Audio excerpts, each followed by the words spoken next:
ચમેલી પાસે તેની રકમના 75% વાપર્યા પછી રૂપિયા 600 બાકી રહ્યા હોય તો તેની પાસે કુલ કેટલી રકમ હશે?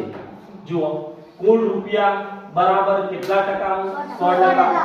વાપર્યા કેટલા? 75%. ના વાપરેલ બરાબર 100% માઈનસ 75% બરાબર કેટલા? તો ના વાપરેલ રૂપિયા કેટલા? 600. તો હવે જો ટકાવારી અને રૂપિયા 25% એ 600 તો 100% એ કેટલા? તો આપણે કરશો 100 ગુણ્યા 600 ભાગ્યા 25. જો આ સે સુધી જાય 25 ચોક 100 અને 100 ચોક 24. પાછા બે વિન્ડો મૂકી દો એટલે કેટલા રૂપિયા? 2400 રૂપિયા. તો હવે ખબર પડી છે કુલ કેટલી રકમ હશે? 2400. જો બીજો દાખલો, દાખલા નંબર 5. એક શહેરમાં કુલ વ્યક્તિઓમાંથી 60% વ્યક્તિઓ આ ક્રિકેટ, 30 વ્યક્તિઓને ફૂટબોલ અને બાકીના વ્યક્તિઓની બીજી રમતો ગમે છે.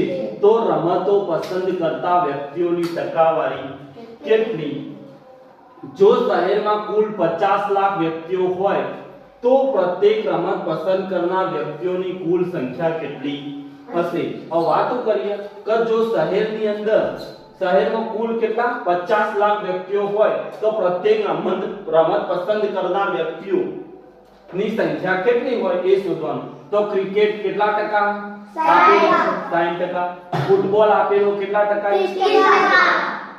અન્ય રમતો કેટલા? તો 60 નથી 90 એટલે વધ્યા કેટલા? 10. તો અન્ય રમત કેટલા ટકા? 10%. કુલ લોકો કેટલા? 50 લાખ. તો રમત પસંદ હોય તે તો 100% માઈનસ 60% માઈનસ 30% બરાબર 10%. તો ક્રિકેટ માટે પહેલા આપણે ક્રિકેટ માટે જોઈશું. તો ક્રિકેટ માટે 100% બરાબર કેટલા? 50 લાખ. 100% એ કેટલા? 50 લાખ. તો 60% એ કેટલા? તો આપણે જોઈશું 60 ગુણ્યા 50 લાખ ભાગ્યા 100. તો શૂન્ય જાય શૂન્ય જાય શૂન્ય જાય શૂન્ય જાય 135. તો કેટલા જવાબ આવ્યો?